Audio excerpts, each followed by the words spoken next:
So happy Tom season, Josiah. Tom season is still among us. Like, it's getting scary because I don't actually know when Tom season is going to end. Well, Tom season is in full bloom right now for competitor of the pod, Joe Rogan. Yeah, which I think I'm pretty pissed about that. I think we need to address this beef right off the bat. The biggest beef in podcasting, of course, Blink 155 and news radio star Joe Rogan at each other's throats. You did email Tom's press agent to try to get him on the pod. Like, we weren't joking. We really wanted to try to get him on. Multiple times. Yeah, I've emailed the Academy multiple times. And then multiple times. Yeah, and both times they've said, go to this link instead. And it's like, To the Stars, something else. Like, To the Stars as an organization, while I respect the work they're doing, is sort of a bureaucratic nightmare. There's so many different departments of To the Stars Incorporated that, like, it's just they're giving me the runaround, basically, is what I'm getting at. So, is the merchandising section of the To the Stars website called To the Stores? Because that's it should be.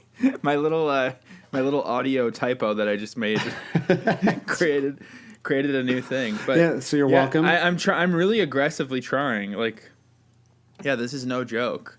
But they keep just fucking with me. So do you think that, like, Joe Rogan had to go through this sort of, like, Kafka-esque nightmare of To the Stars, or do you think he gets, like, a straight line right to the man himself? I mean, I don't know. And, like, Tom DeLonge was sharing some other, like, fucking article some interview he did with some fucking website. Like, Tom, come on, Tom. We're the ones to tell. We have, like, dozens of listeners. Dozens, truly dozens. We're almost at $100 on our Patreon, where we've attempted to separate people from their money by offering more covers of Not Now. I mean, I just can't imagine how anyone could turn that offer down. It's almost as good a selling point as offering to build a spaceship that will travel through time, I believe. Right? Like, it's a whole. The thing, and I think we do need to. Okay, there's so much that my mind is firing on all cylinders right now, as you can tell by just how smart I sound when I talk. You've truly gone galactic brain. Yeah. At this point in the pod. Here's the first thing I want to say. Fuck Joe Rogan. Fuck that guy. Whoa. First of all, shots fired on Joe Rogan. I don't even I know what he looks like. And I know that he used to host Fear Factor, but in my mind, he used to host that show Wipeout, where they just, like, climb around above a swimming pool or whatever. Yeah. I mean, kind of in my mind, yeah. He's equated with that. But I've never listened to his podcast. I'm probably way off. I don't even care. Fuck that guy. Because he reminds me of when, like, I don't know when the last time was you had a job where you had to, like, work with people who are not at least somewhat like you. But, like, if you've ever had to work, like, in a warehouse as an adult, or, like, you know, in an office where you're with, like, aggressively normie people, like people who, like, love Five Finger Death Punch and like, I don't know, just like people who love, like, just things that, for me at least, I've never heard of. I like that the most normal thing you could think of was Five Finger Death Punch. Like, you were I'm thinking, and then you stumbled, and then you couldn't think of anything else normal. There's a specific guy that I'm thinking of that I used to work with in a mailroom. But you don't want to offer too many identifying characteristics? He won't know. He's like, he probably doesn't even know what a podcast is, honestly. Okay. So these non-podcast knowing Five Finger Death... Like, this guy, like, one time Sarah was out of town, and he was like, oh, you're not doing anything this weekend. Why don't you come see Five Finger Death Punch with me? And I was like, oh, fuck. I don't have an alibi, and I just, like, didn't talk to him for, like, 2 days. Okay, so you're describing a nice guy who wanted to hang out with you and asked you to a show, and also giving away the fact that you have no friends. Because the idea that you were like, it was a weekend where my wife wasn't there, so he knew I had nothing to do. That's true. Well, if we're really getting into this, I didn't really have too many friends. It was when I first moved to Calgary from Vancouver, like, a long time ago. And so, other things that this guy used to do was, like, he'd order bootleg DC Shoes polo shirts on eBay and then try them on in the office and, like, ask me to tell them if they looked good or not. It was very uncomfortable. Wow, so you had a friend and... Yeah, I had a friend and I hated it. But anyways... awful for you, Josiah. This guy in my mind, who's, like, people who are really into golf or, like frisbee golf probably, or, like, okay, yeah, eyebrow rings. people like that who are into that kind of stuff, who just like are the human equivalent of beef jerky, they one day, especially because I'm talking about like 10 years ago almost. Okay. They one day discover Shane Smith walking around in Russia saying, "Oh, this is fucked up."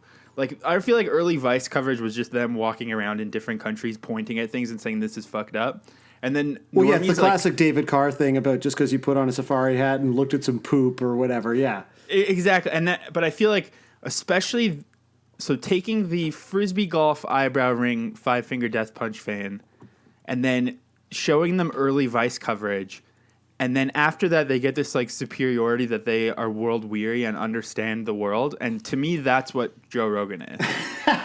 Okay, so Joe Rogan is a friend that you spurned who has made an effort to open their worldview and try to understand a little bit of what's going on outside their front door. And also they want to hang out and share those passions with you. And that makes you really mad is kind of what I'm hearing. Fuck him. No, I'm okay. I'm saying it's a jock that has gone to Europe and come back thinking they understand the world. Okay, so I want to go on record and say I love you, Joe Rogan, and I hope that you will tell Tom to be on this podcast as well. I was almost so mad about it that I was going to declare Tom's season over, but I can't because it's like it's not my call, unfortunately. That's true. I mean, like, we may control friend of the pod status, but only one man controls Tom's season, and that's Joe Rogan. So the other thing I was going to say is, based on what you've been riffing, is that I feel like some of these riffs we've been doing are getting so out of control that I can't keep track of them anymore. So I just feel like for the sake of housekeeping, let's just do a couple quick little things. Yeah, great. I was going to do some whole like pretending that I traveled to San Diego to meet with a guru or something. But I'm just going to go ahead and say it. Nicole and Justin, friends of the pod. You're friends of the pod again. It's fine. Wow. Okay, Let's cool. just, like, it's fucking, none of this means anything or matters, so who cares? You're friends of the pod. What's happening to you, man? And the other thing I want to say is, we've said that whoever's the highest Patreon donor can take over the pod when one of us dies. Yes.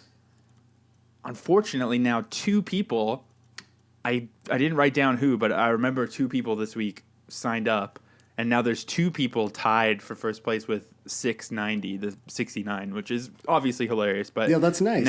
Now they're tied, so I don't know. Like, do they share co-hosting duties if one of us dies, or?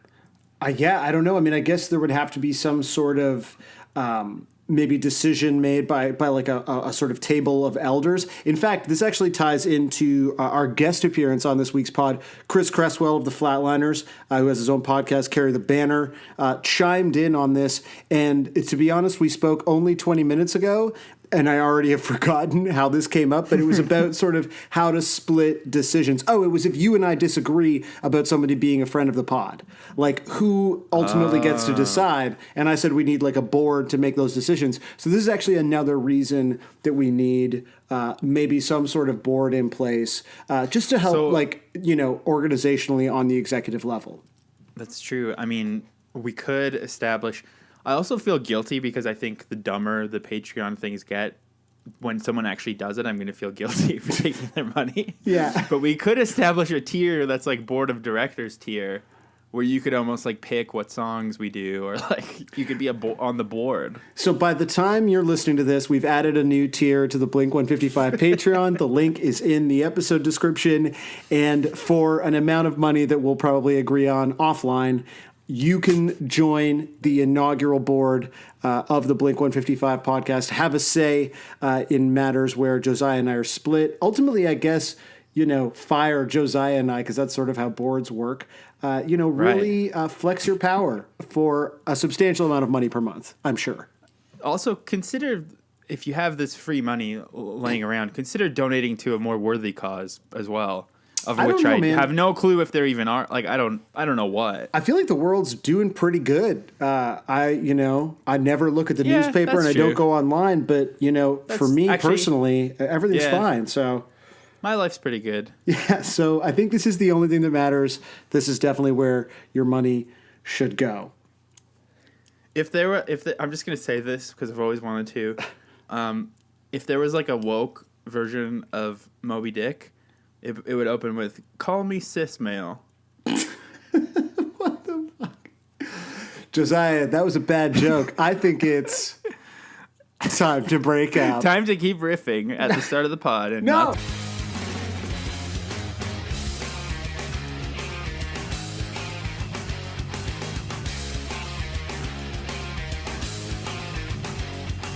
Josiah, you've developed sort of a troubling trend of every time it kind of feels like the podcast is maybe like getting some traction. Recently, we were number 105 on the Canadian music podcast charts.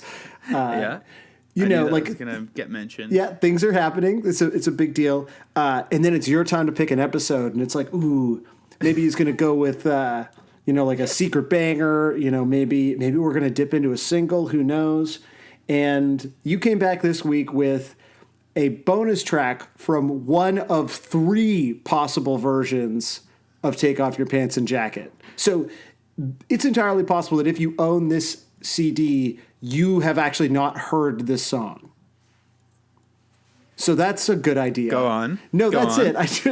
I just think it's like such a This is the difference between like someone who is a major label suit yeah, and yeah. someone who is a pure, untarnished appreciator of punk.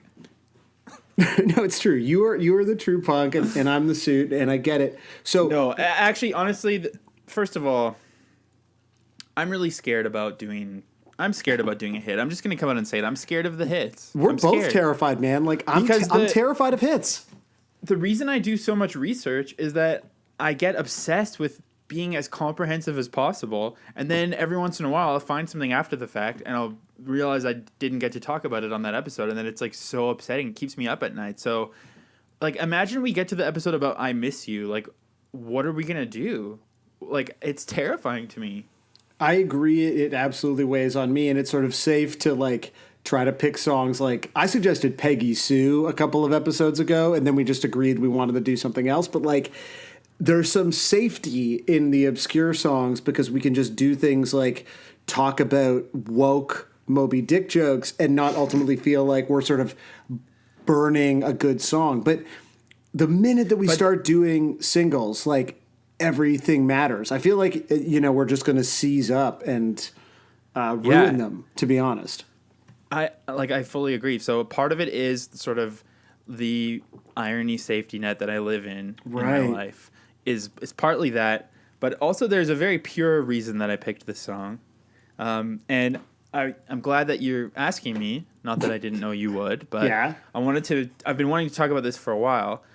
I don't know about you, but like my internet footprint is ruined for life now. And that sounds much more sinister than I intended. I don't mean because of like anything too bad, but forever, anytime I open any website, it will always recommend Blink-182 related content, probably until the day I die. Oh, yeah. No, it's this podcast, although this podcast combined with, having a YouTube channel that I've been doing for 3 years where I'll do things like deeply research, Vor, and subsequently for a month, anytime I open YouTube, like at work, it'll be like recommended videos for you, Aladdin, Vor, and that's been my life for a while. Can you send me that? Can you send me that? Actually, yeah, I'm gonna chat to you right now. You could just keep that up while we talk.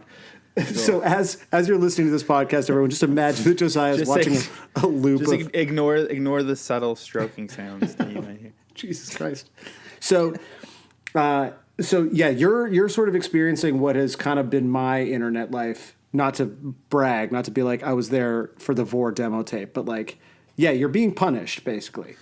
Well, and I'm making it worse because I constantly click on everything related to it. Like anytime I see a Blink-182 video, I'm like, oh, that's interesting to me. This is the only thing I care about.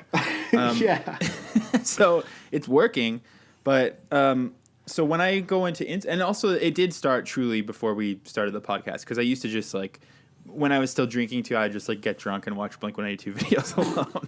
Well, in any video you've ever recommended to me before we even started this podcast was always like the deepest, weirdest part of YouTube. So like the internet was ruined for you long ago. But Right, but now it has a specific Blink-182 focus exclusively. Okay, no, I understand. Yeah, all of the Like algorithms are just like, this man only likes one thing, and so that's all like you're being served. It used to be like my weird deep YouTube stuff, so it would show me like people drinking varnish or like, you know, all that kind of shit. But now it's literally just Blink-182 related stuff. So when I opened Instagram one day, I found this Instagram account that I've already showed you, but it's called Blink-182 Confessions. I had to unfollow it. It's like, because I looked Sam. at it, and because of the Instagram algorithm, like when I would open Instagram, like that was my whole feed, and I was like, I never thought I'd say this, but I want to see some babies. Like I want to see.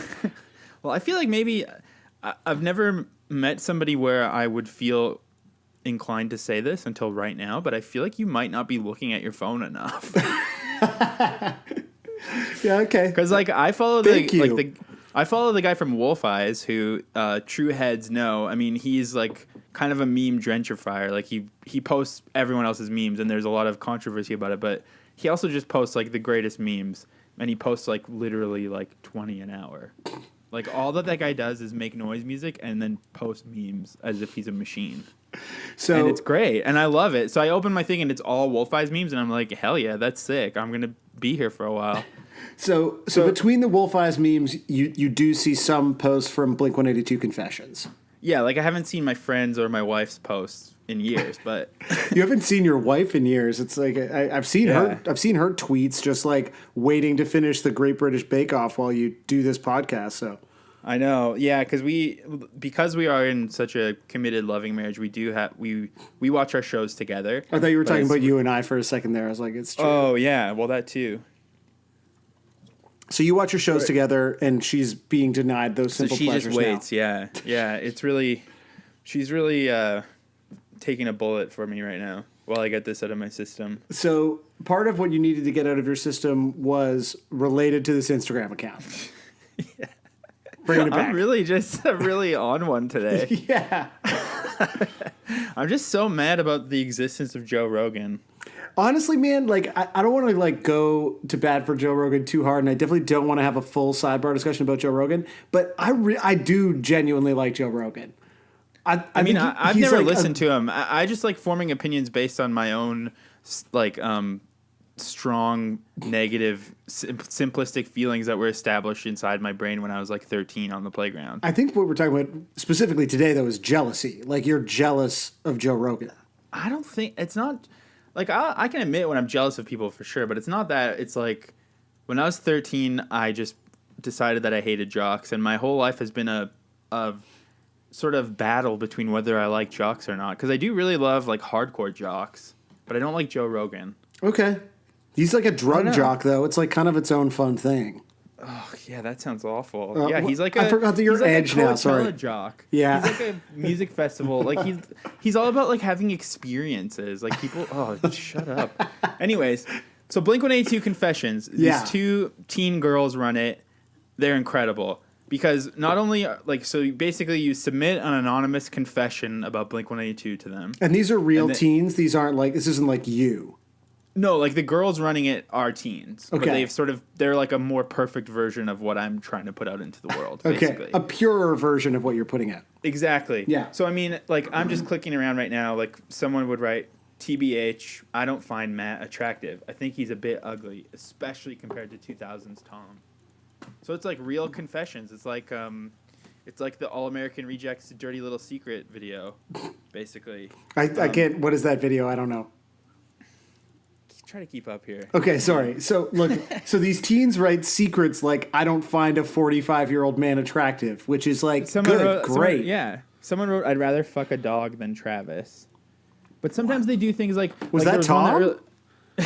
Maybe somebody wrote one that was like also could have been Tom, that was like I've realized that I don't like Mark anymore. Like, and maybe I don't know, like there's all kinds of things that people submit, but then to make it better as a truly great internet project, the captions of the confessions are always these two sisters just like talking about homework or like how their computer is broken so they might not be able to post for a while, or their mom's taking them on a road trip so they've had to do catch-up homework, or like it's just like a glimpse into the life of these two girls. So it's a perfect internet project that I really do think everyone listening should follow.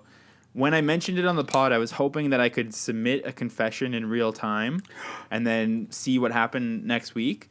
But they just recently posted on their Instagram story, because I'm up on their stories. Oh, my God. They recently posted that they're too busy with homework, so they're deleting all submissions right now until they announce it again. Like, they're ruthless. They run a tight operation, okay? These girls are not fucking around. Blink-182 Confessions, follow it. But then the other day, I was just reading it, and it felt like fate. It felt like the hand of Tom, because it was like, stop whatever you're doing and listen to Time to Break Up right now. That was the confession. Wow. So I did, and I realized I think I've only ever heard this song once before, and it's sick. Dude, it is an insanely sick song. Now, I owned this version of Take Off Your Pants, but to be honest, like, I don't know that it made it onto my iPod. Like, it's one of those things where, like, I had the CD, but this is a transitional period of everything going to digital. And, like, when you suggested it, it took me a minute to remember which one it was. And then I listened to it, and I was like, oh, I definitely know this. But then when it would make, like, shifts, I was surprised by it. Like, it was definitely felt like listening to an old Blink song, but hearing it for the first time, which is a very unique psychological experience for a 32-year-old man who hosts a Blink-182 podcast.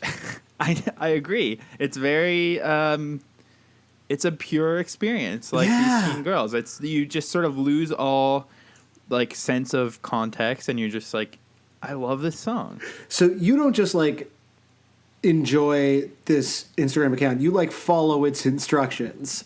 So it says... Well, it was just, like not always. And I should mention, too, sometimes they do, like, quote-unquote shit posts where people will say, like, my favorite member of Blink-182 is Billie Joe Armstrong. And I'm like, come on, guys. It's way better when people say, like, actual opinions about whether or not Matt Skiba is hot. Or sometimes people will say, I'm tired of everyone hating on Matt Skiba because he saved Blink-182, and there would be no Blink-182 without Matt Skiba. So it's really, like, it really gives you a full picture of consensus. But are these confessions? Like, is saying, like, that Matt Skiba, you know, kept Blink-182 afloat, which is probably true. Is that a confession or is that a take? Like, I just feel like, I think of confessions, I think of, like, Post Secret. Like, do you remember Post Secret from back in the day? Oh, kind of. This was, like, pre-internet. You know, but the kind of project that, and then I think it went on and kind of became a blog, but it was like people would send in postcards that would say, like, I've been cheating on my wife for 20 years with her sister. That is what the All American Rejects Dirty Little Secret video was, I think. Oh, okay, cool. So they would, like, hold up those things, like someone was, but I think it wasn't anonymous because it'd show a face, probably just an actor. Yeah, exactly. Holding up a thing like, I don't know. So that was, like, the idea behind this project, and they'd mail them in, and then they'd put out, like, I think it was a zine, and then they had, like, big coffee table books and stuff, and then it was, like, a whole online thing. But, like, that's a confession. Like, if you were to if a Blink-182 confession was, like, I've been having an affair with Mark Hopp, it's not that I want teenagers to be, like, posting that, but, like... Who would do that to Sky? Come on, guys. No, it's true. Like... It's not her fault. Everything that has happened. Yeah. Do people ever go after the spouses? I'm sure they do, right? Well, maybe we could do... Oh, I feel so embarrassed about the things that I know about. I knew you'd have an answer to this, yeah. Maybe we can do an exclusive episode about Jennifer DeLong's interior design furniture line. Maybe that's the way in. Like, maybe we could do a exclusive with her. Yeah. Because that's the kind of stuff that we, like, made the Patreon for. Just, like, even the fact that I know her name is Jennifer DeLong and I know that she has a furniture line makes me feel like I need to write some Blink-182 confessions about I think how depressed I am. But I think you're right. Like, the word confession is one of those words that has kind of lost meaning on the internet in the same way that the word parody, like, you can have, like, a Black Stewie Griffin Twitter account that just posts, like, that feeling when you miss Bay during the summer, but it's like official, unofficial parody account, like, basically, or just like all the countless parody of racial politics and Family Guy. I mean, maybe it is more of a parody than I'm giving it credit for. Yeah, but like the semi-sincere, like, Bill Murray accounts, or, like, have you ever seen Will McAvoy from the Newsroom has, like, a Twitter account that's that guy's, quote unquote, like, a parody account, worst, but it's just like, it's just like some fucking like, Twitter has basically ruined the word parody, a word that really meant a lot to me growing up as someone who loved Weird Al and Mad Magazine. But now the word parody just means that you're, like, trying to trick people into following you. Like the fucking Banksy account that I'm cursed with on Twitter because I can't unfollow it, but I hate it so much. Wait, you follow that account? Yeah, only because it fills me with seething rage every time I see a thing. And I always respond to the Banksy account, and I always just tell him to, like, fuck off. I want to get blocked by the Banksy account so badly, but it won't happen. Do you get blocked by the tweet of God? You seem like a guy that probably got blocked by that account. I might have. I'm definitely blocked by some people you do. I'm blocked by Arthur Chu.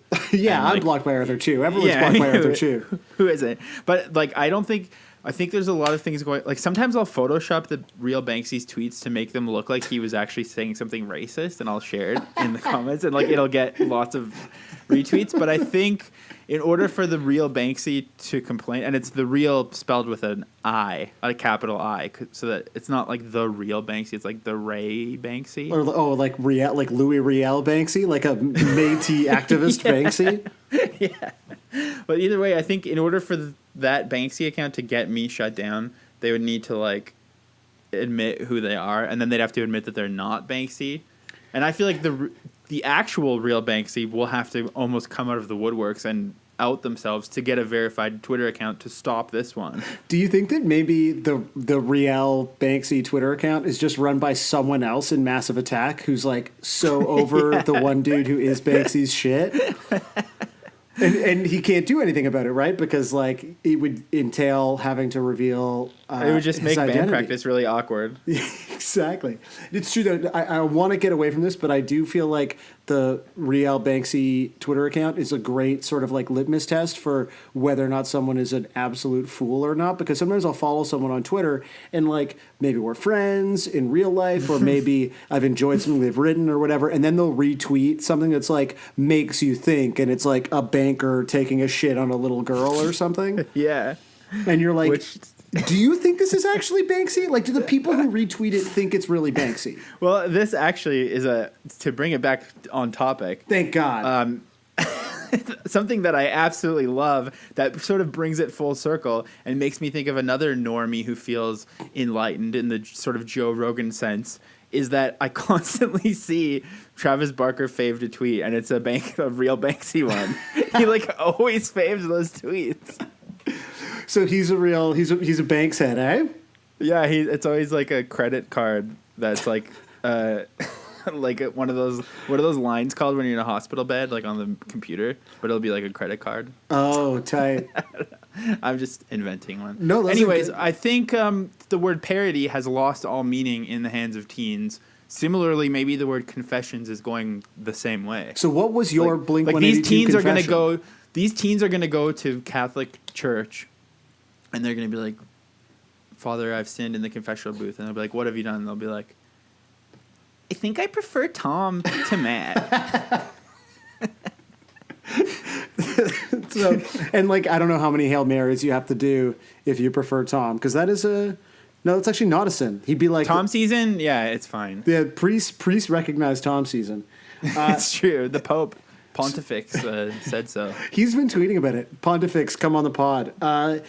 What was your confession? Like, what did you DM them that they're just going to delete? I haven't done one yet. I'm saying in the story they mentioned like every time I go to look at it and think of doing one, they're always closed because of homework and stuff. So I think this is really a sign that schools are giving out too much homework. It's true. Yeah, education reform is a big part of this podcast mission. So they said, listen to Time to Break Up, and you were like, I probably should because I don't know when the last time was that I heard it. And like, what was your reaction to it? Because I obviously had a kind of like gut level, response to listening to this song for the first time in like a million years. Yeah, like usually Blink songs have some semblance of a memory of listening to it, and this one I don't remember. Like I had the Take Off Your Pants and Jacket vinyl reissue, and it had all the bonus songs on 7 inches, so I'm sure I've heard it like once or twice, but I totally forgot it. And I think my very first reaction was like the sort of pre-intro thing, like the hits off the start are so clever and good, and they have nothing to do with the rest of the song. It's just like them just showing off their skills. Yeah. And then the lead riff is a perfect Tom season riff because it's so dumb. but it's like so dumb that most people wouldn't think to do it. But because Tom is actually, he has like intentionality with what he's doing, and he said in interviews that he wants to do like basically nursery rhymes and songs like we've talked about before. He takes these, like, it's just like 2 notes or whatever, but he turns it into like a lead guitar riff that could fill a stadium, and he makes it sound sick. To me, so it's like, truly, I listen to that and I'm like, that's so impressive. Like elevating simple dumb ideas. Maybe it's because his wife is an interior designer. He knows about like minimalism and stuff. Do you know the name of her interior design company? I think it's just no. I think it was just like under her name. Under her name, okay. So Jennifer DeLong. There you go. Follow her on Instagram, I guess. I don't know. To me, this sounds like that riff, the sort of double time chorus. I almost feel like this song must have come out of like an Enema writing session, because it doesn't sound a lot like what's on this record. Like, I can see why it's a bonus track, even though, in my opinion, it is insanely sick. Yeah, I mean, there are some issues with the song, in my opinion, but I think you're right. Like, musically, it definitely sounds like an Enema song, and the way that it doesn't just go from slow to fast. Like, there's sort of a mid-tempo thing too. It has the same feeling as like an EDM song or something, where you're just getting more and more hyped up as you go along, and then it like explodes, and you're like, holy shit, this is so sick. Yeah, your pupils just like fully dilates. Your eyes are totally black. Exactly. Like my favorite movie, We Are Your Friends, with Zac Efron.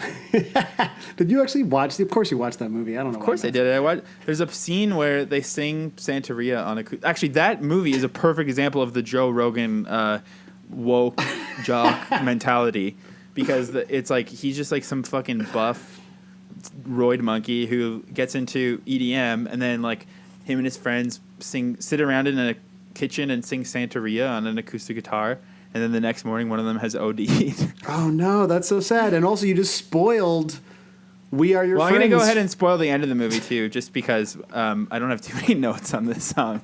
So I'm just going to keep going ahead and rambling. Is this why you keep going in on Joe Rogan? No, because I feel like you've been like coming back to this sort of what initially felt like an offhanded criticism of Joe Rogan, rooted in him getting Tom on his pod before us, and you keep coming back to it. Yeah, I know. I don't know. Okay, it's my beautiful mind brain connecting right. it all together. Sorry, I forgot about your beautiful mind brain. So the end of the movie, just for anyone who would like to watch it, you still should. Yeah. You still should. I think it's like a known thing that spoilers shouldn't really matter if a movie is well crafted, and We Are Your Friends is definitely worth the journey that you go on. But at the end, he needs to deliver like a hot new track because he's gotten signed to this label and blown his advance. And then he basically utilizes like found sound and like field recordings, like as if he's fucking on Cranky Records or something. He records like a drill, and then he records like gravel, and like he just records all these sounds and turns it into a sick EDM banger, and it's it's great. So he produces like a Godspeed You Black Emperor album or something? Yeah, it's like Musique Concrete or whatever. Wow. Okay, cool. That's a good reason to see that. So I don't know what we're talking about or where I am. I just blacked out. You said parts of the song you were not as into. So obviously this song sort of sits in the kind of like pseudo-lazy misogynist world of a lot of Tom songs of this era, which is part of why I think it might have been written around Enema, because it feels like you could lump it in with like Dumpweed, both musically and lyrically. Is that what you're talking about? Well, I mean, yes and no. I think that was definitely a red flag at first. I was like, oh my goodness, what do we do? He just said something misogynistic. Yeah, you clutched your pearls, you hit the identity politics button. My monocle fell off. Yeah. Yeah, no, but the interesting thing about that is like, it's kind of, that's sort of something that I always forget about when I listen to lyrics, is that sometimes people say uncomfortable things because they're telling a bigger story, or they're like being a character. Oh. And I don't know if he is right now or not, but I think between verse 1, verse 2, and then the bridge and the end, it's like he kind of just, at some point, he realizes that he fucked up, and he says, the truth is I'm such a dick, it's broke and can't be fixed. So like his first reaction that it's her fault and that, you know, men's rights and all that kind of stuff is just sort of him expressing his emotional frustration, which he later on realizes he was the problem all along. So I think it's actually lyrically, it's actually a pretty good journey of like arriving at something useful. So you feel like this song is kind of chronicling, the ups and downs of a one-time fedora man? Yeah, it's like the male id being deconstructed.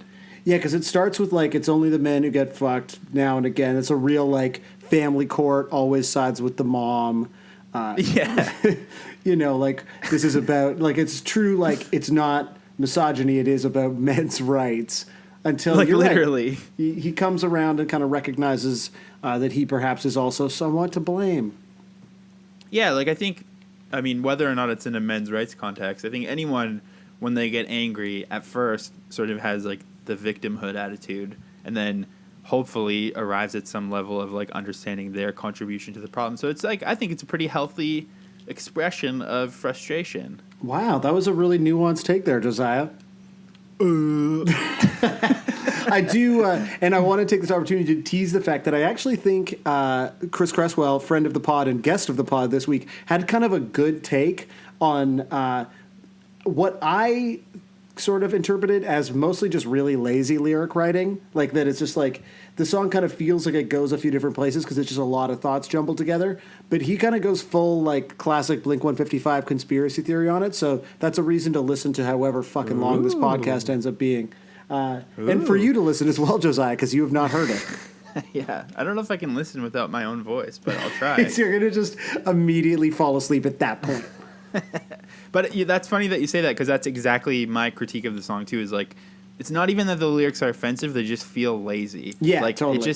It seems like maybe this was just like, and Tom, as we've established with Not Now and stuff, is a decent lyricist when he wants to be. But this is just like, this feels like it was just written like, it feels like a California song, to be honest. Like it feels like it was written in 10 minutes. Yeah, totally. I have no problem believing that, and that's why it's a B-side. But it feels like really strong, I think maybe as compared to some of the other B-sides. But to be honest, I'm realizing like this was the version that I owned. And so like I don't know how familiar I am with the pants or the jacket B-sides. So like right. That's going to be interesting. Although I guess What Went Wrong is pretty popular for a bonus track. So well, the thing is also whenever we do this and whenever you do your little critique of me for picking a less popular song, we always come out realizing that like the song is pretty sick. So it's funny how like Blink-182 B-sides are almost always good. I'm gonna pick a really bad song next week. Next week we're I gonna want do. You to bring it on. We're gonna do All the Small Things next week. We're just gonna go. We're just gonna face our concerns head on. That would be a good way to rip the Band-Aid off. Should we do it? There's a really good Kids Bop version of All the Small Things. Because, like, I don't even want to talk about it. Like, I just want to be like, I'm not into it. It's bad. It ruined the band for a while. Yeah. Well, let's worry about that when we get to it. Sorry, yeah. But that's a little bit of a teaser for whenever we decide that we have the cojones to tackle a big song. The other thing that makes it seem like it's an Enema of the State song, this song, is he loves to say the word daughter. And I think that's the part of the song that I don't like. Time to wake up. Where's your daughter? You know what I love the most is like the bridge in this song is so sick. It's like a classic Blink of this era bridge with like, you know, like drops to halftime and you get the like fun bass stuff and the melody is so good. And the like the sort of chorusy or delay covered like clean guitar that they always do. Like it's so weird how they've just like Blink-182 breakdowns almost always sound the same, but there's no other band that really sounds like that. There's always like a little bit of our buddy's piano plinking maybe, and then some clean guitar, and then like a little bit of a busier bass line, but it's all like just really quiet and stripped down. Like you always recognize a Blink-182 breakdown. Well, it's what's so interesting about like the massive influence of this band, but the total inability for anyone that sort of aped this style, like even on what is like a B-side, like definitely not one of the stronger songs, the inability to sort of capture what was so good about this band, especially sort of around this time, like in this range of albums, because you hear it in the covers that band does of all the new stuff where they like classic Blinkify things, and all they do is add those little kind of like bells and whistles, and it immediately sounds like Blink. But when you look at sort of the progeny of this band, none of them can do this. Like none of them have that same like keen melodies, like the nice little bells and whistles. Man, it's so good. It's so good. I love it. Well, I think what it actually might be is that, I mean, I do think that they are really good songwriters, usually, but outside of that, I think, and this is what a lot of bands miss, and a lot of bands that I've been in my life miss too.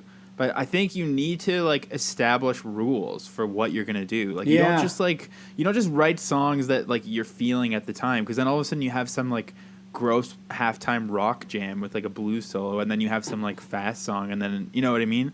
Blink-182 has sort of established rules in such a simple but clear way that it just feels like, and maybe they didn't even do it consciously, but it just feels like they know exactly what framework to work in, and they just nailed it. And that's also why, again, that truly ignorant sounding guitar riff at the start, no one else would think to do that, but it fits into Tom's brain of what he wants it to sound like.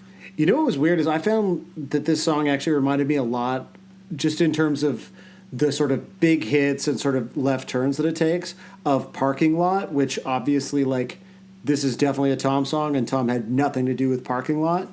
But as sort of anthemic B-sides go, they feel sort of like spiritual cousins, even though they share no blood, you know?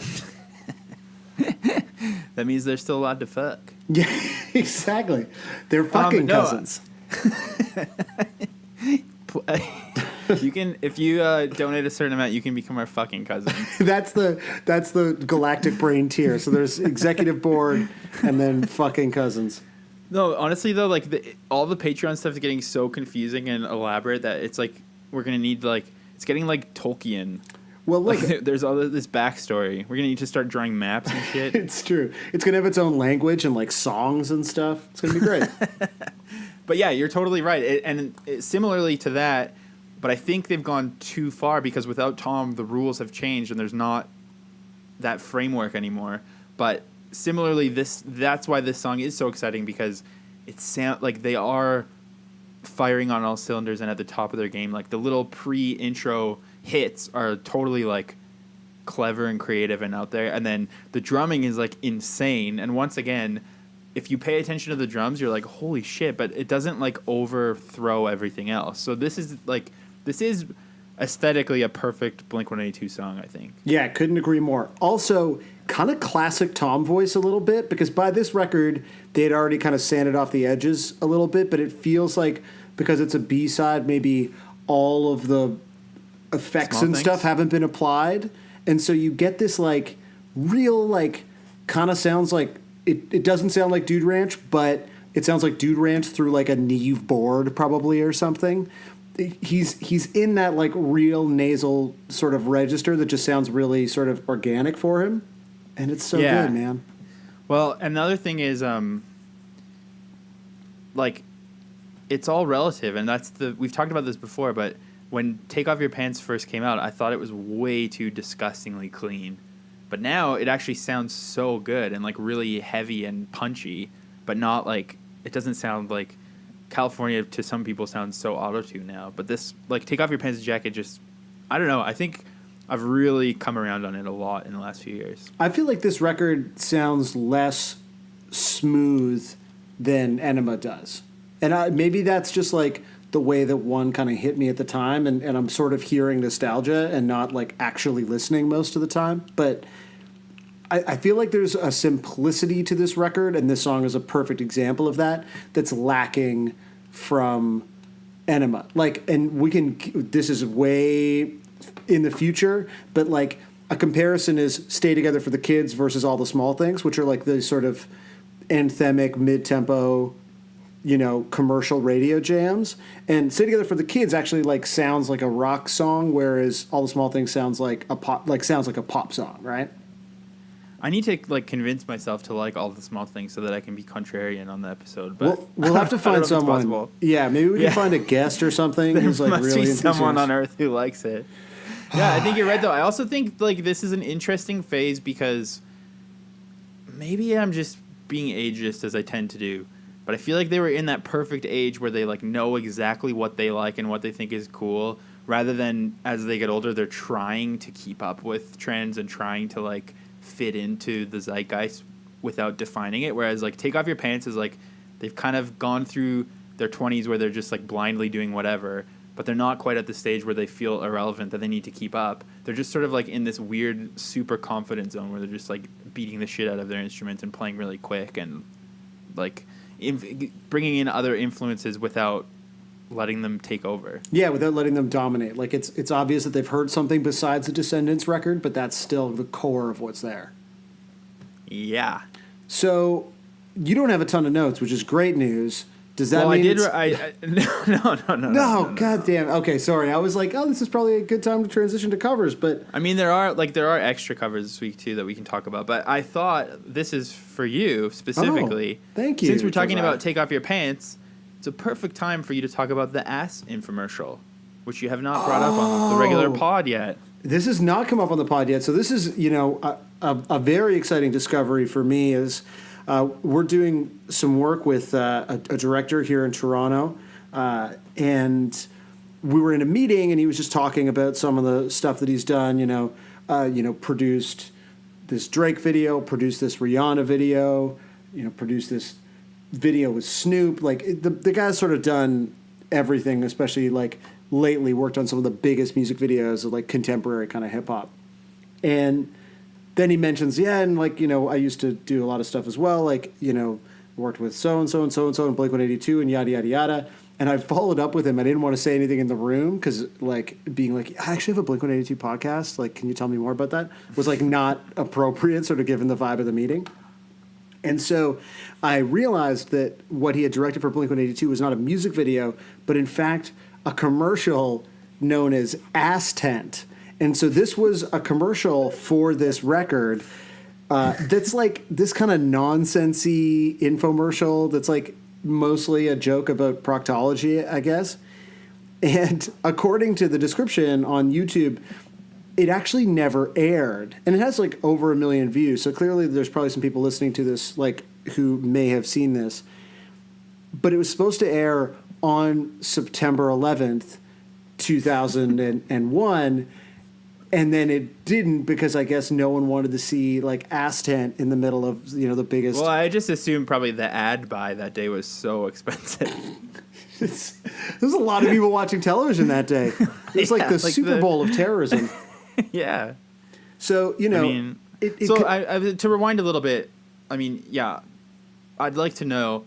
How did this guy, he didn't just casually say, oh, yeah, it was called Ass Tent, and it was, about butts. No, I Googled it. So I went back, and I, searched his name, and I searched Blink-182, and then it was, so he didn't confess to you he did the not subject. Prefer that, that information didn't come out just, organically in this meeting. I had to then go and, do some sleuthing of my own. But this is it's very exciting. It's not on his LinkedIn? No, it's not. It is on his CV. He sent the list of all of his credits, and eventually I saw Blink-182 Ass Tent. So, well, what I love about it is, and I think I can play some of the audio maybe. Oh yeah, you definitely should, because there's good talking on it. But what I love about this and just sort of the late '90s, early 2000s in general, is that everything was so influenced by Ren and Stimpy. Oh, and this is totally like the influence of Log on popular culture, I think. Yeah, man, let's hear it. As a doctor, my day can get busy in a real hurry, and with my hectic schedule, I don't have time to deal with acid, heartburn, and indigestion. So when my painful stomach acts up, I turn to the one product that's scientifically proven to work. Blink-182, now with 50% better songs. It is a CD that most proctologists recommend 9 to 1. It is a suppository taken 14 times daily. It is fun to put in and fun to use. It will get you back in the game. Thanks, Blink-182. I feel much better now. Fuck yeah. Possible side effects may include nausea, diarrhea, inability to maintain erection, and occasional drowsiness. It's so, no offense to your friend, but it doesn't make any sense. Yeah, I mean, it's Ren and Stimpy. Do you put the CD in your butt? Yeah, look, I don't understand the narrative of Ass Tent. I feel like things like Ren and Stimpy still establish some sort of logic. Right, there's a logic to the universe, yeah. It's a stretch, but this is something that I'm looking forward to when we discussed having, bonus episodes on the Patreon. I was like, what can we do? We can talk about side projects. We can talk about, Tom Demo Records. We can interview my friend who directed Ass Tent, since it doesn't technically tie to a specific song. But yeah, Ass Tent. Can you imagine like what a different world we would be living in if that had aired instead of the tragic attacks of September 11th taking place?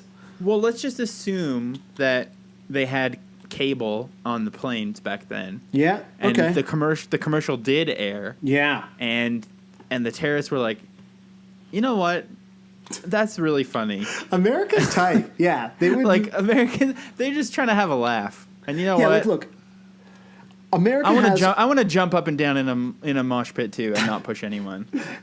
I mean, look. America has a lot of problems, but a country that can produce an ad called Ass Tent with what was, at the time, like one of the biggest rock bands in the country, buy, prime time ad spots for it. That country can't be all bad. Yeah, like they've chosen to buy this ad and broadcast it to the sky, to this plane. Yeah. And like, honestly, I just want to land this thing and go to my nearest tower records. Exactly. It is. That's the real tower I want to crash into to purchase. Take off your pants and jacket. So, it's really messed up to think that if this ad had aired and the September 11th attacks had not happened, the war in Iraq, the war in Afghanistan, I mean, literally hundreds of thousands of lives would not have been lost. And that's the power of Ass Tent. And I mean that like you can literally follow that logic. I mean, Tower Records jokes aside, if Ass Tent had aired, those wars would not have started. So exactly. But I think I might be wrong, but I feel like the Take Off Your Pants art, it does have a plane on the cover too. And it was like remember how somehow aesthetically everything had a plane on it back then? It was truly bizarre. There was also the Coop record, right, which is actually Buddy, I can't remember his name, like pressing a detonator and blowing up the World Trade Center, and that record came out that day. And also Wilco's Yankee Hotel Foxtrot, I think it leaked, or I feel like there was some sort of thing with that, but the artwork on that has two towers. I've seen people combine it with that. And then also, I thought you were going to say you've seen people Instagram that. I was like, oh, have you seen someone Instagram those towers in Chicago? No, maybe I'm wrong though, because now it says it came out in April. Maybe just there wasn't such easily accessible internet back then, so maybe that's why people just spread these rumors. I thought I had heard that Yankee Hotel Foxtrot was related to 9/11. There's also explosions in the sky. It said this plane will crash tomorrow inside it or something, and it came out right before 9/11. Yeah, the world is strange, man. But Ass Tent didn't get to come out. They released the towers getting blown up. The Illuminati allowed that through, and they didn't allow Ass Tent. It's true. It's pretty messed up. So we'll talk to Harv about that on a future bonus episode. Yet another reason to sign up for our incredibly convoluted Patreon. So what's his name? His name is Harv Glazer.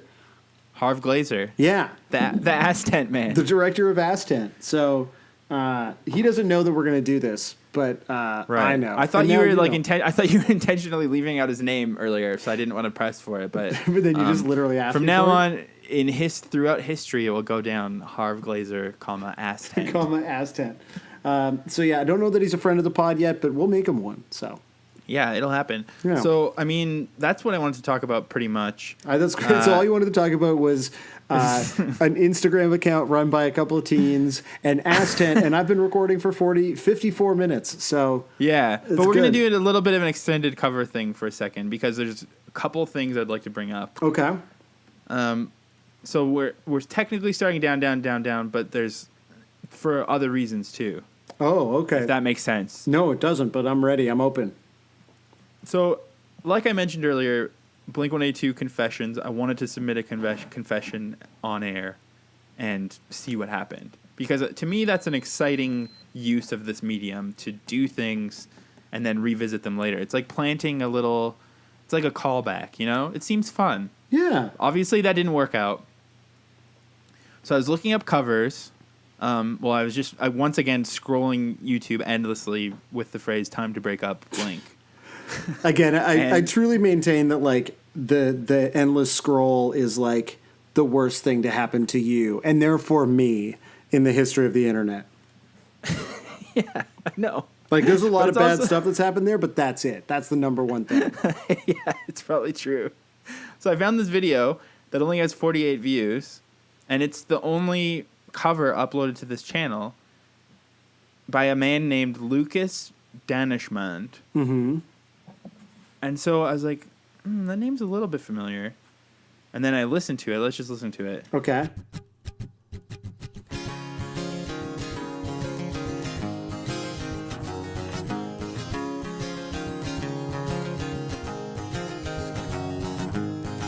I guess it's only the man who can fuck now and again. We take our chicks to the mall, we wait in parking stalls, and when we come home too late. So I don't know if that sounds familiar to you, but this guy actually has another channel under the name Lucas D. Oh. And we've actually played his covers before. He sort of has this like nice, sincere Proclaimers sounding thing. Yeah, it like kind of like a weird like Magnetic Fields vibe, because I was about to be like, that guy kind of sounds like Stephen Merritt maybe, and then I was like, Yeah. wait, is that just like my go-to reference for things? Because I No, feel no. like I've said that on the pod before.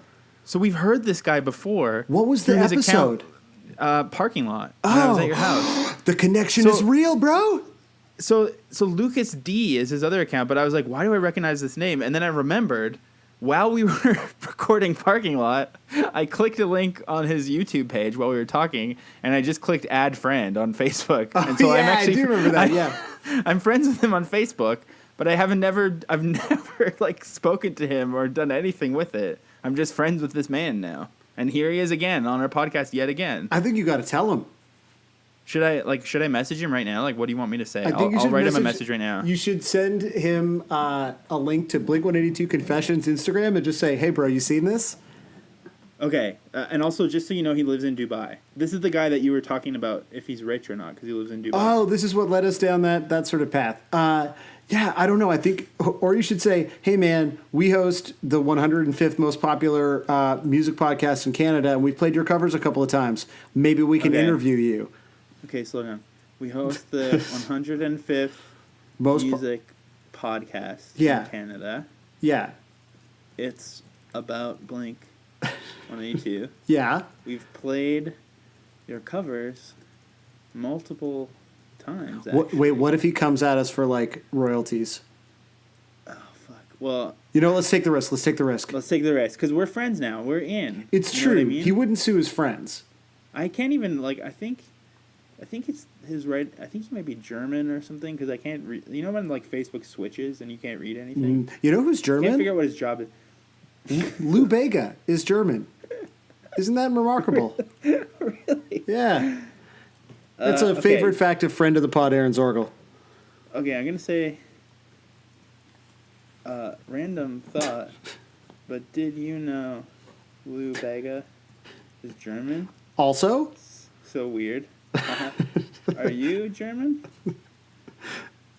Check out the pod, Blink 155 in your iTunes store, and let like and tell Me him to know. like and review or whatever. okay. Rate and review. Don't forget to rate and review if you like it. Drop me a message if you ever want to guest on the pod, Tight. comma, short for podcast. All right, sent. I Okay, sent good. it.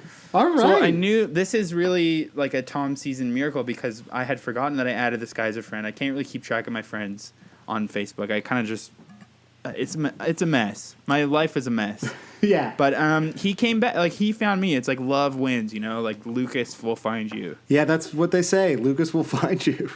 It's a classic saying. I just can't believe that we've established that Parking Lot and Time to Break Up are full-on fucking cousins through Lucas. Lucas is like... Oh yeah, you're right. I didn't get what you meant when you said that earlier, but No, you're right. he's like the sort of like vehicle of fuck for those songs, which is... he's the penetration. Yeah, that's heavy, man. That's like some real deep philosophical shit. So Okay, I'm down with Lucas the German. Oh yeah, me too. And I don't know if he is German, but I'm just guessing. All I asked, we'll find out. Yeah. So, okay, before I get into the sincere covers, Yes. I just want to point out that I just want to be mean for a second. To who? If I might. Oh, yeah. Well, when you're asking my permission to be mean. Yeah. Okay, yeah. So No, I you know found- what? Don't be mean, Josiah. Too late. Oh, fuck. Why so serious? It's just like, I don't know. Is it mean to make fun of teens bands when it's from so long ago that they've probably grown up and forgotten that it even existed? Probably not. It's probably fine. Yeah, it's fine. I found this teen band covering the song at school in like, I don't know, just like, it's not even worth talking about, but the cover was so inept that I was like, this is hilarious. And their name is really funny. Classic teen band. They're called Misnamed Thrill, which is so good. Yeah, And okay. then I was like, maybe I'll just click through to their Facebook page because I don't know, it's funny. So I clicked, and I just want to play you what their actual studio recordings sound like. This is a song called "Coming of Age" by Misnamed Thrill. Just to be clear, because they're teens, is it coming spelled like the funny way or? no, this is pure serious teen vibes. Okay. Not like. Okay, here we go.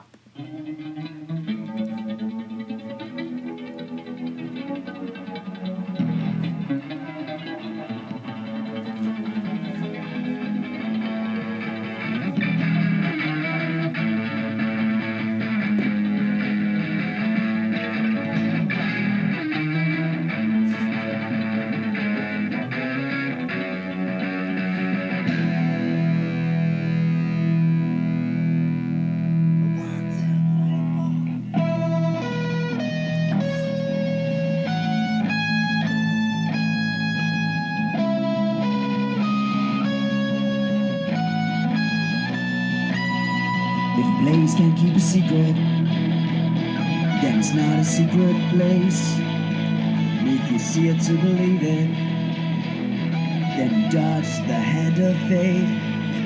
Every day is treat or tricking. I mean, I just want to make sure that I fully understand. Did he say every day is treat or chicken? That's my. But like, I love this is what like You you just asked me clicked- why I scroll, why I like that is like a high to me. That is like that makes me feel alive. that's to me like a real like like why we fight, like why we whatever, and it's like why I scroll the Josiah Hughes story because like that's not a cover. That's just like a Facebook page that you landed on and you just needed to share, which I appreciate. Like, I also just want to say I'm because I was curious where they were from mostly, and I thought it was hilarious they're called Misnamed Thrill. Yeah. So I clicked the Facebook link. It went straight to the Facebook music player that briefly existed for like a year when they were trying to be MySpace. I don't even remember it. Yeah. And it auto-played. So just right now, literally right now, I clicked home on the Misnamed Thrill page. Their last update was in 2014. Guess what date it was on in 2014? Just guess. September 11th. September 11th, 2014. In all caps, they wrote, Ass tent. "Big juicy cunts." Whoa! What? I was a lot closer than I thought I was going to be. So I just want to say, and also that was like literally found art, that music. What? That should be reissued because that was insane. I think you should like that status update just to like, so one of them, 3 years removed from writing that. Okay, I'm Or gonna like being it hacked? as Blink 155. Oh, okay. That's good. Yeah. Leave them a trail of breadcrumbs.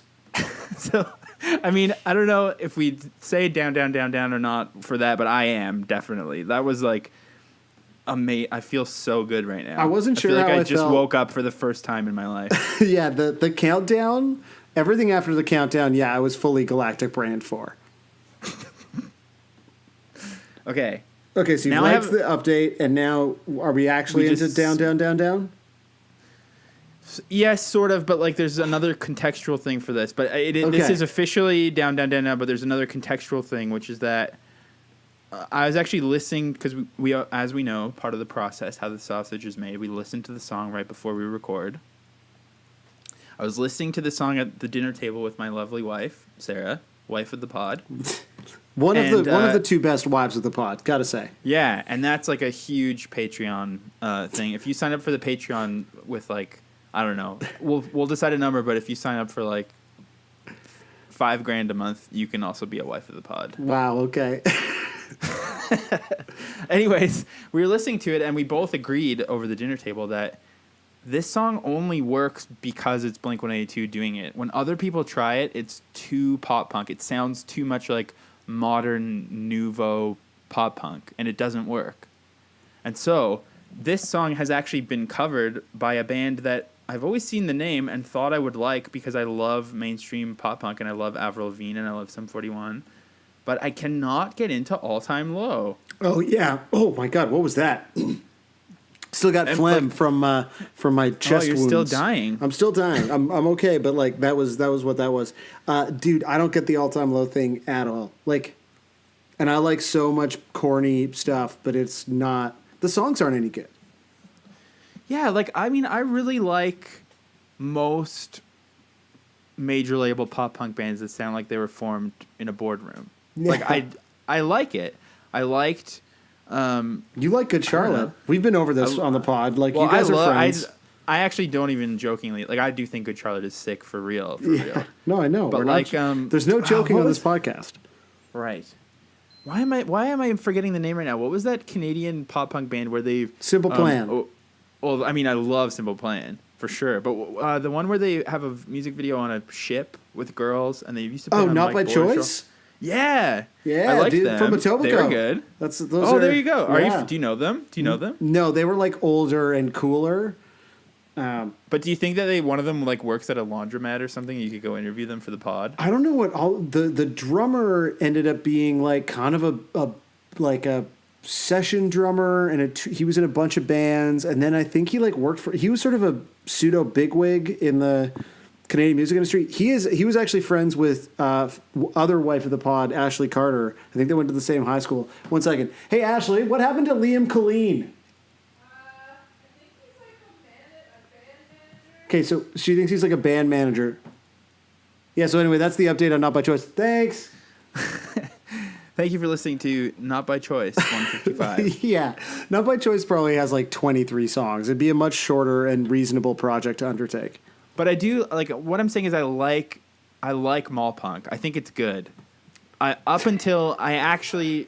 Oh wait, what? Oh, sorry. This was worth cutting in. He manages. Did I hear that correctly? You did. He manages the tea party.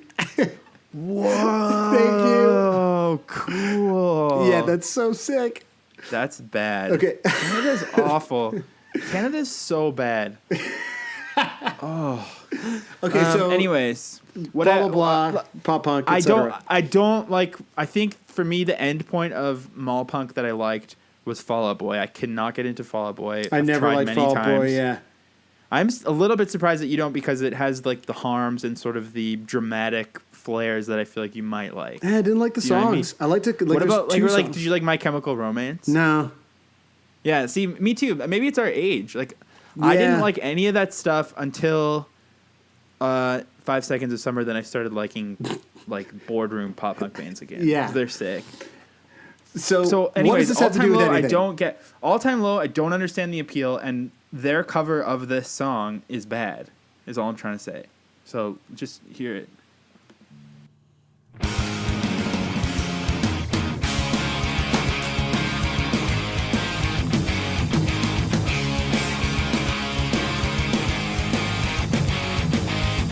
I guess it's only the men who get fucked now and again. We take our chicks to the mall, we wait in parking stalls. And when I come home to vape, she's pissed that she had to wait.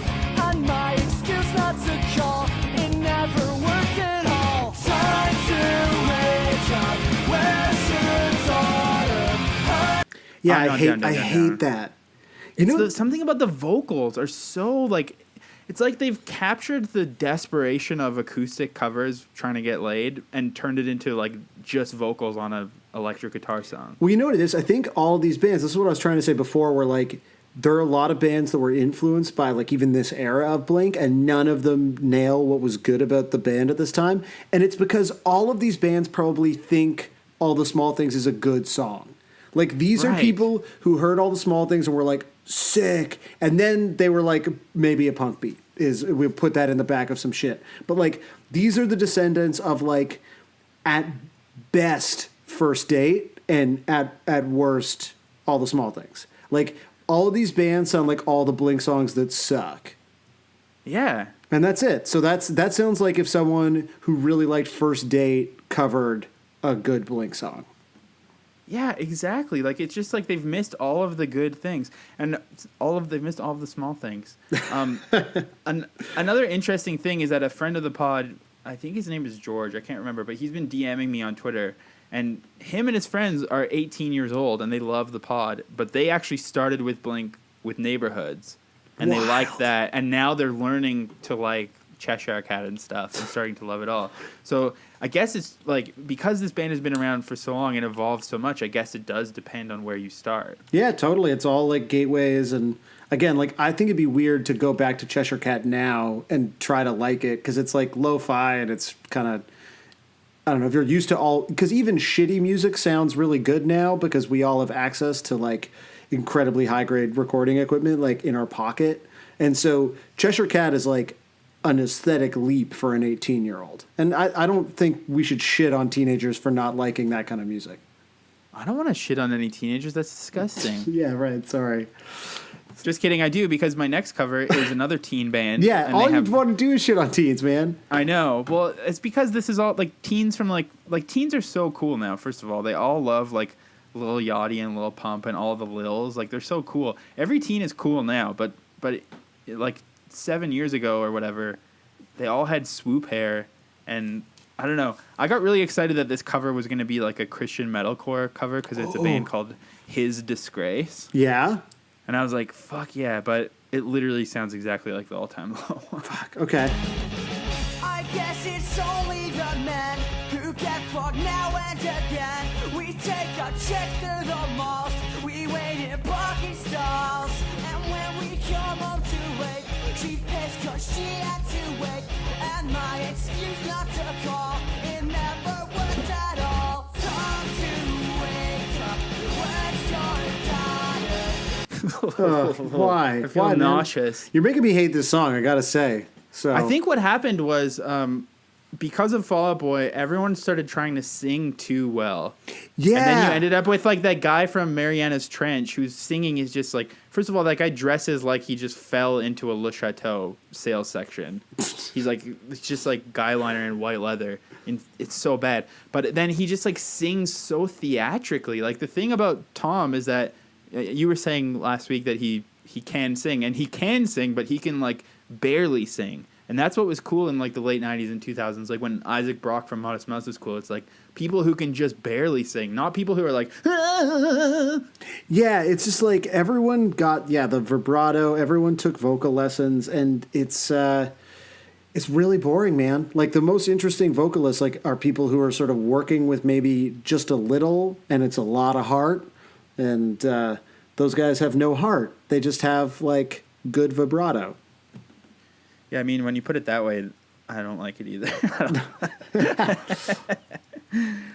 You made it too earnest, but you are right. It's like you hear the human imperfection of someone's voice. That just sounded like, I mean, it did just sound like a teen trying to do a I don't know. It was just, I'm not down. And honestly, there's not a single cover of this song that I like, and I think that makes me like the song more because it shows the very precarious line that Blink-182 is on. It's true, But man. They don't cross it. They're threading the needle for sure.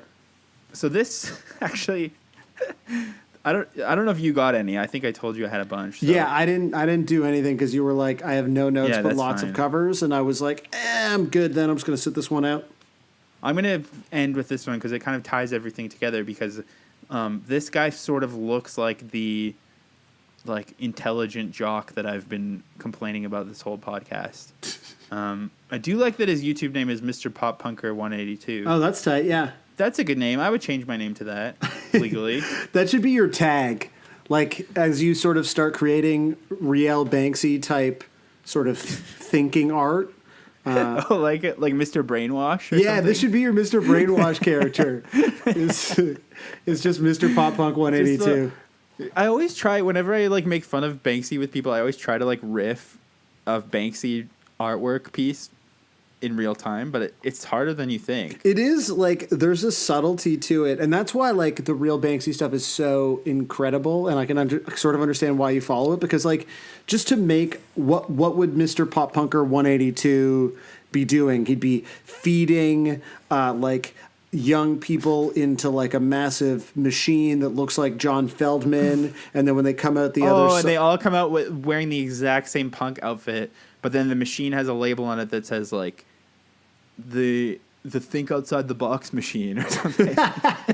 And they all come out with the same lip ring. Dude, we're not good at this. We should. It's not. We're not good at any of this. No. So Mr. Pop Punker 182 really does look like sort of the guy who just is a jock but wants to appear more deep than he really is. Yeah, this was like he learned to play guitar because like he saw that it was working for some other guys at summer camp. It has a DC Shoes sticker on it. Like this actually, I didn't remember this, but this does fit into the exact archetype that I've sort of been hovering around. Yeah.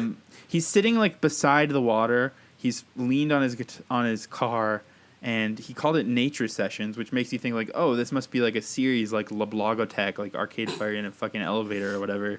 But no, I don't know if it is or not because it only has 300 views, and like it's just, well, let's just hear what he sounds like. Okay. I guess it's only the men who get fucked now and again. We take our chicks to the mall.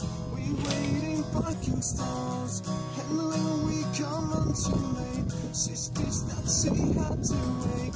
And my excuse not to call. You never walk at all. Time to wake up.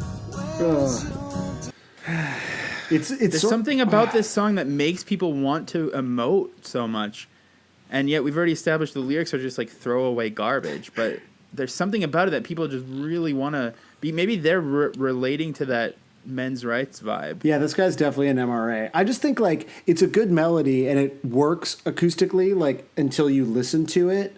And most people don't listen to lyrics, and this guy is definitely dumb as a fucking stone. And that's it. Just thought it was a reasonable thing to perform next to this fjord or wherever the hell he is. And like I don't know how he was recording it, but he's clearly pointed the microphone into the wind. Like he licked his finger and checked which way the wind was blowing. And was like, I'm gonna point it that way. Well, it's the nature sessions. You want to be able to get that sound of nature. That's true. You don't want it to you don't want to put it on and be like, this is a little too good to be in nature. Yeah, exactly. I don't know that I buy it. Yeah, I'm skeptical. That's a green screen. Exactly. Yeah. So I mean, there's other covers, but honestly, people have not done this song justice.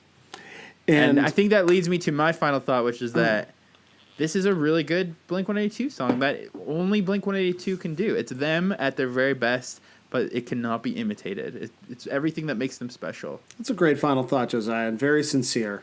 My final thought is that I'm pleased that I was able to have not one but two conversations about this great Blink-182 song tonight. Before you and I recorded, I talked to Chris Cresswell from the Flats. I don't mean to brag, but it actually sounds listenable, unlike previous guest recordings that we've had on the podcast, where At least it didn't take me multiple weeks to get a guest on. It's true, yeah. Look at and that's on me. That's not on Chris. So he's got some, I think, like surprising conspiratorial insight into the themes and ideas of this song. So thanks to him for chatting about it and listen to that tidbit on the end of this. And I guess that's my final thought is like me promoting. That's not really a final thought. The rest of the podcast. You're being too guarded. I think you're hiding something. There's something under there. I'm getting my Marin sense is tingling. You know what? It's all about my dad. No, that's you. That's your part of. That's your narrative in this podcast.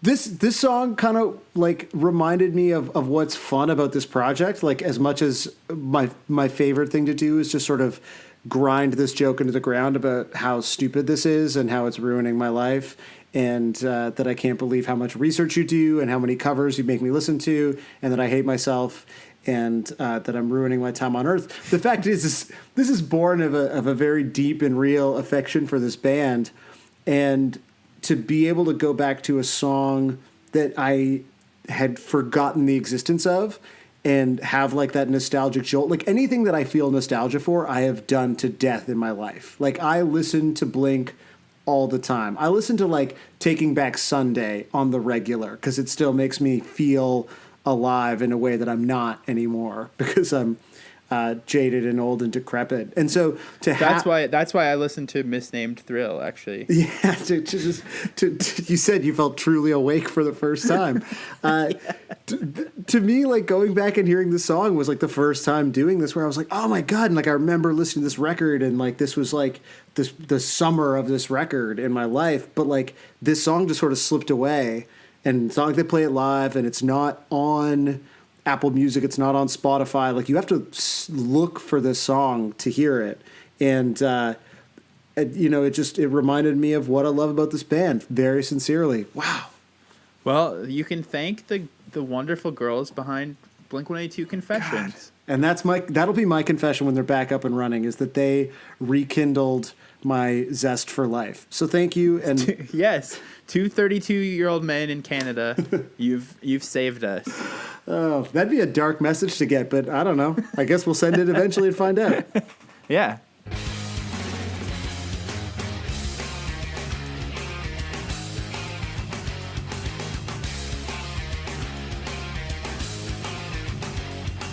So Chris Cresswell, friend of the pod, host of Carry the Banner, thank you so much for being on another great podcast, Blink 155. This is such an honor, I have to tell you. Especially being a part of Tom season. My God. Yeah, thank you for having me. Well, so are the Flatliners as a band celebrating Tom season? Like, do you have any rituals that you've kind of developed over the years, having been a band for so long? Yeah, you know, there's certain parts of the world where the sun doesn't go down for months and months and months, or the opposite. So what we do with the Flatliners is basically for months and months and months longer than it sounds like you and Josiah, we celebrate Tom season. Okay. Yeah. So it's like a 30 Days of Night kind of thing where like Tom comes out and just like hunts all the dogs or whatever. Yeah. He saves all of us. Yeah. Okay. He's so selfless, and he's brave. And he is a hero. So yeah, I'm just happy to be here doing my part.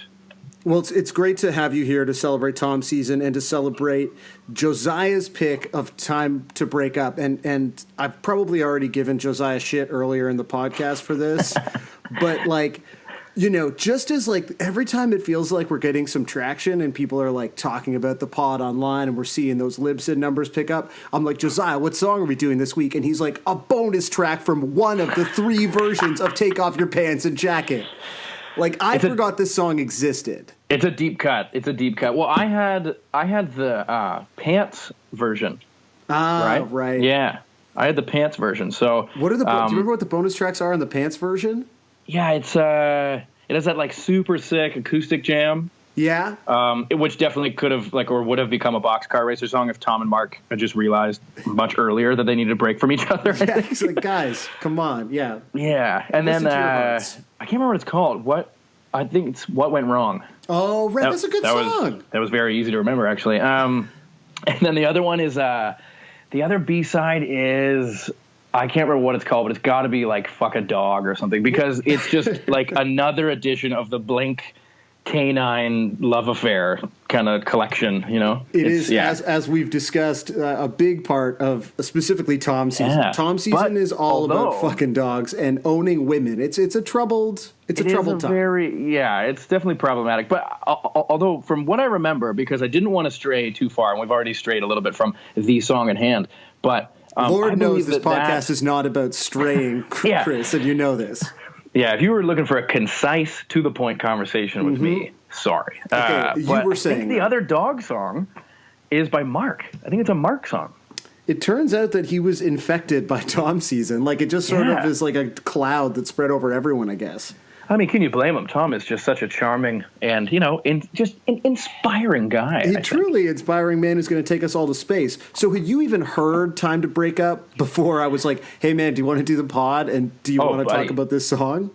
Big time. Oh, Big time. I'm actually happy we're talking about a B-side because I think it's just like such a funny thing. I mean, aside from, there being a podcast about every song ever by Blink-182, which I really respect. Thanks, man. I think the B-side nature of this episode is pretty wacky. If I can be so bold. Ooh, you're feeling wacky. Okay, so do you feel like this is a wacky song? Like, what are your feelings about this song?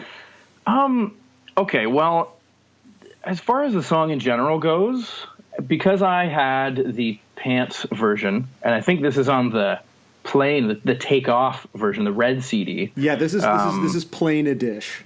Because this is definitely the era of CDs. This is the era of having multiple versions of your CD. Like, think about that. Like, that was 2 fucking years, man. I thought that was really cool, though, when it came out. I just had to definitely free up 3 more spaces in the CD book that I had in my backpack everywhere I went. So tight. But, I mean, I think this song is cool. I do think this album in general is kind of like the most, I don't know if this is the right way to put it, but the most like galvanized version of Blink. They seem almost like bulletproof on this record, although all that to say, maybe accept some of these B-sides. Maybe, like, I can understand why this song is a B-side. However, see, because I called you and you were definitely like listening to the song to get hype, and it got me. I was like, I'm ready. This song rules, and you were like, does it? And I was concerned about your take. I mean, I still like it. I grew up on this band, and I got no bones about admitting that. This came out in 2001. You know what I mean? So I have memories of like, what was I? I was in grade 8, going into grade 8, maybe. And so by that point, the Flatliners already had 3 records, I guess. Big time. Oh yeah. We already done with the ska part of our career. Because like even back then, we knew it was going to be a career.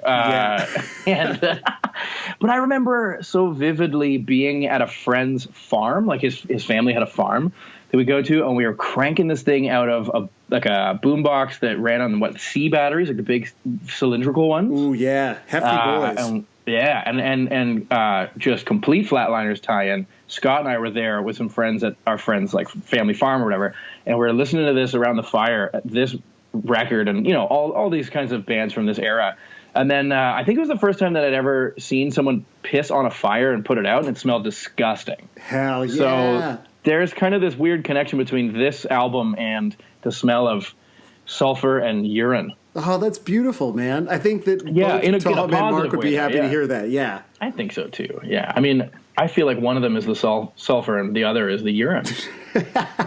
Do you have an opinion, or are you still trying to figure out who's who in that scenario? Ooh, I think. Well, here's the thing, because urine can clean things, it can purify things. You pee on a jellyfish sting, right? Yeah, you can drink your pee because it's actually not bad for you or whatever. And how? I mean, it's true. Some more secrets of the road there.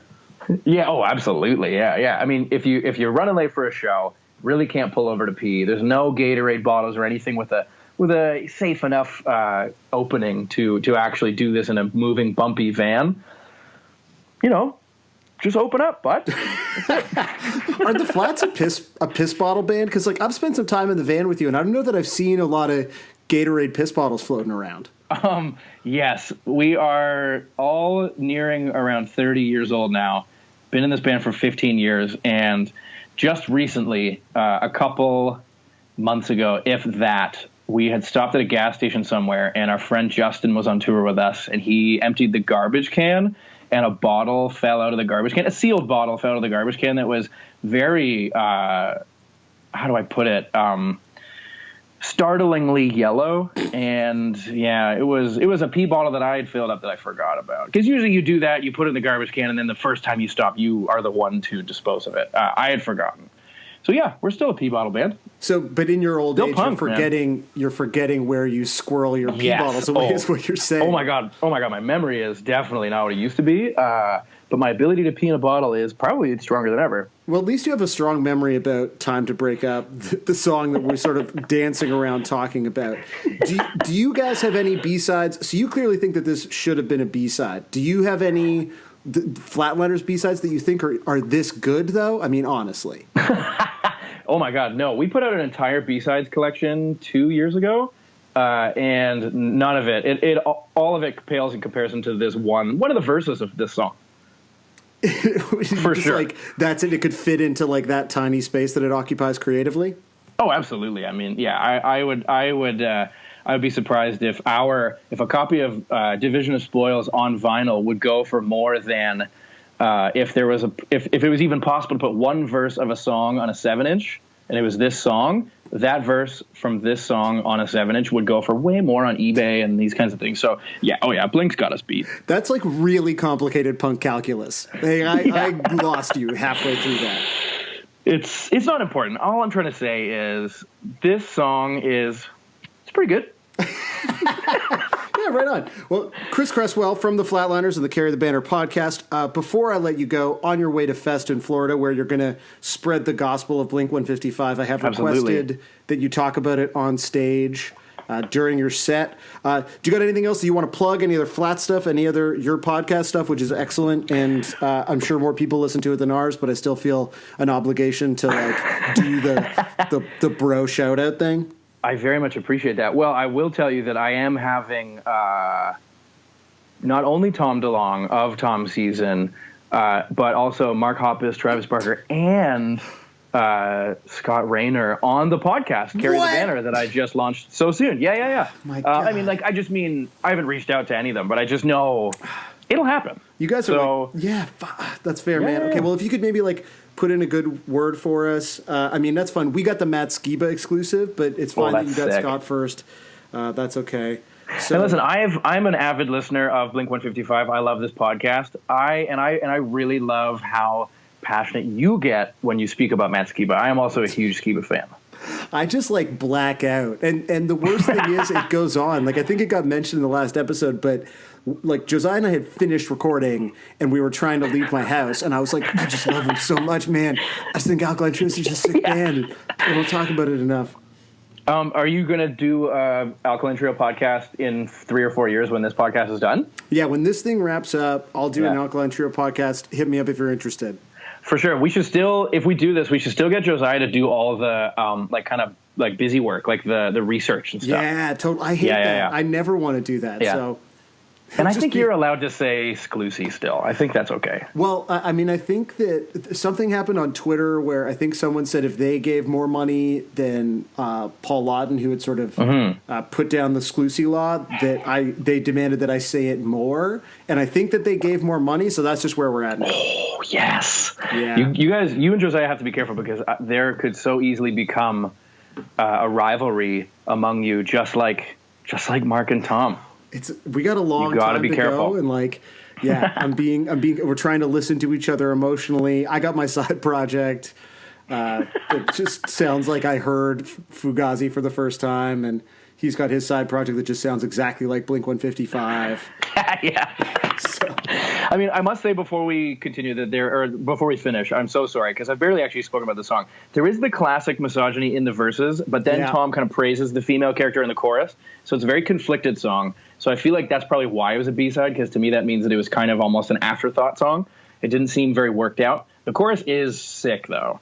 And I do love the classic, like, T-Bark's drum jag-off sesh, like, near the end of the song. You need it. It gets extremely T-Bark's jag-off, and it's so tight. But you're right. I think, like, there's just a mash of words in this song. To me, it feels like a B-side from Enema or something. Like, it doesn't feel as developed as some of the stuff on this record. But, like... Because there isn't as much, unless I'm misremembering, as much like lazy misogyny on Take Off Your Pants, whereas like Enema has all the like owning of women and fucking dogs. But like, yeah, he sort of like veers in and out of like being sort of sympathetic for what sounds like kind of a piece of shit guy that's maybe him.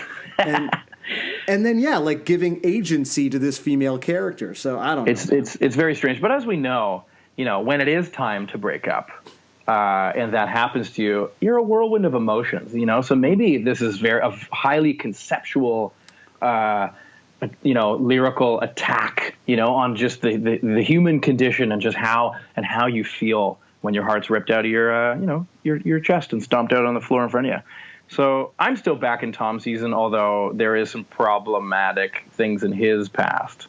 But I'm a different person, and I fucking rule. So yeah, you're fine. To be honest, I'm totally I was good. look, this will take 5 minutes of your time, Chris. If you're around, that'd be great. And you came with this highly conceptual take on the song, and I really appreciate that because I have not put any thought into this. So.